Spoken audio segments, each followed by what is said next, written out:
Today we are starting Unit 4 in Accelerated Math.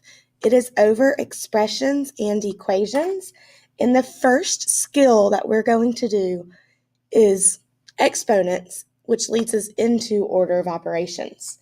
This is a mixture of 6th and 7th grade standards.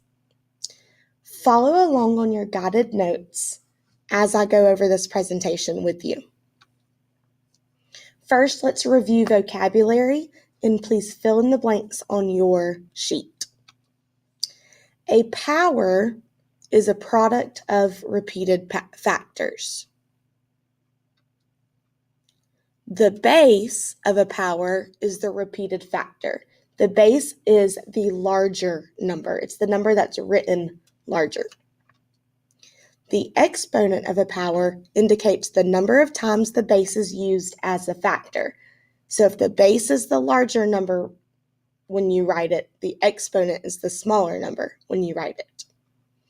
On your notes, you have this example. 3 times 3 times 3 times 3 is equivalent to 3 to the 4th power. Please label your notes that 3 to the 4th power is called your power. The base in this example is 3, and the exponent is 4.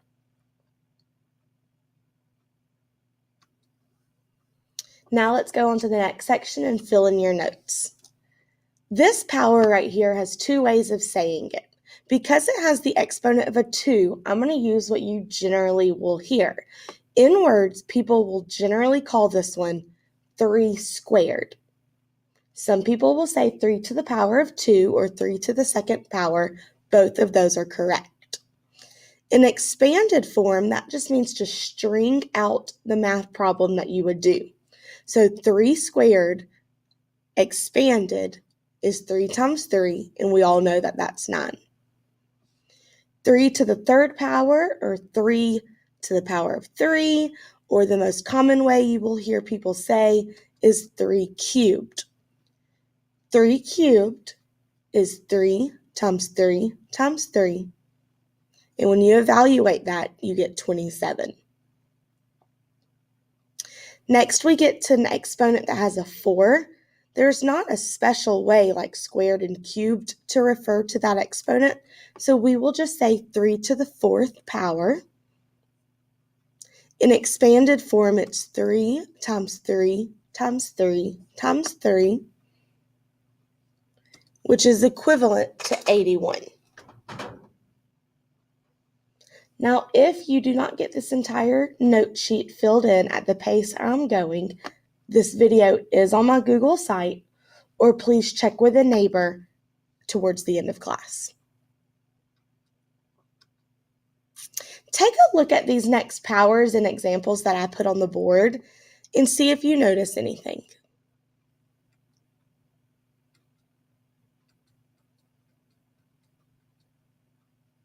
What do you notice? What you should notice is that any non-zero number to the 0 power equals 1. It doesn't matter what your base is. If your exponent is a 0, your answer is 1. I know some of you are wondering why. Why is that the rule? When I get back tomorrow, I will show you a quick example that will lead you to see why any non-zero number to the 0 power equals 1.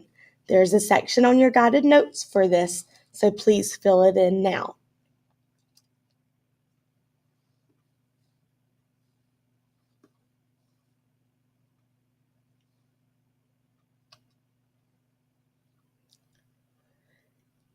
Next, let's see if these powers are equivalent. Are 5 squared and 2 to the 5th power equivalent? Their bases and exponents, all that's happened is that they're switched, but are they equivalent? Well, let's think. 5 squared would be 5 times 5, and 2 to the 5th power would be 2 times 2 times 2 times 2 times 2.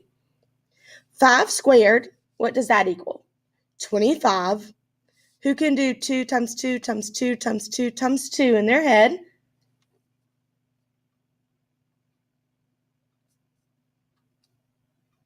you should get that it was 32.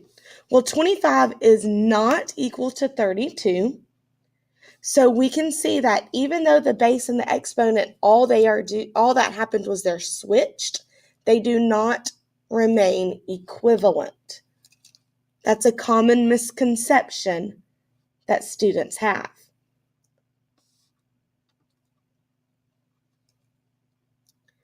Now take a look at these examples. What are some things you notice? What are some differences? Well, the top row of numbers, the bases are not in parentheses. The bottom row of numbers, the bases are in parentheses. What do you notice about all of the answers on top? They're negative. The answers on the bottom, well, 2 are positive, but this one in the middle is still negative, so we can't conclude that if it's in parentheses, your answer is positive, and not in parentheses, your answer is negative. That's not something we can conclude. The difference is the way that you read it. Let's take this first example up here to the left. -6 squared. Another way to think about that, what else can we say instead of saying negative? We can say the opposite of 6 squared. The opposite of 6 squared is -36. The bottom example, this one is where you would mathematically do -6 times -6, and we know a negative times a negative is a positive. So going on your notes, what's the difference between these powers? Well, this one is -5 times -5. So this one would be equivalent to +25. This example would be the opposite of 5 squared. The opposite of 5 squared is -25. Anytime you have the base that's not in parentheses, it's the opposite of that power. Now look at these 6 examples. All of these, the bases are in parentheses. So take a closer look at their exponents. Do you notice a pattern?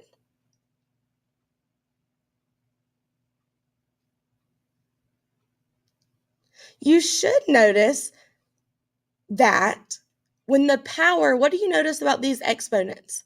2, 6, and 4. They're all even. And what do you notice about all of the answers? They're all positive, which relates back when we learned about multiplying integers. We said if you multiply a set of numbers and there are a positive or an even number of negatives, your answer is positive. But if there's an odd number of negatives, your answer is negative. So if the base is in parentheses, but your exponent is odd, like these at the bottom, your answer will be negative. You have these 10 examples on your guided notes. Please pause the video and take a moment to do these examples.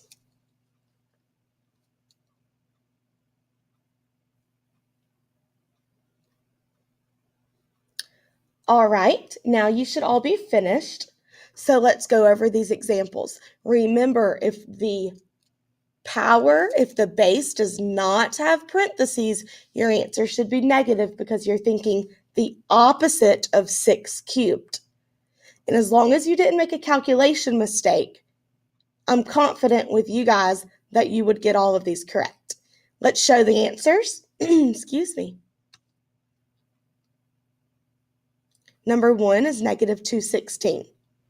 Number 2, -27. Number 3, look, your base is in parentheses. It's an odd exponent, so we know our answer should be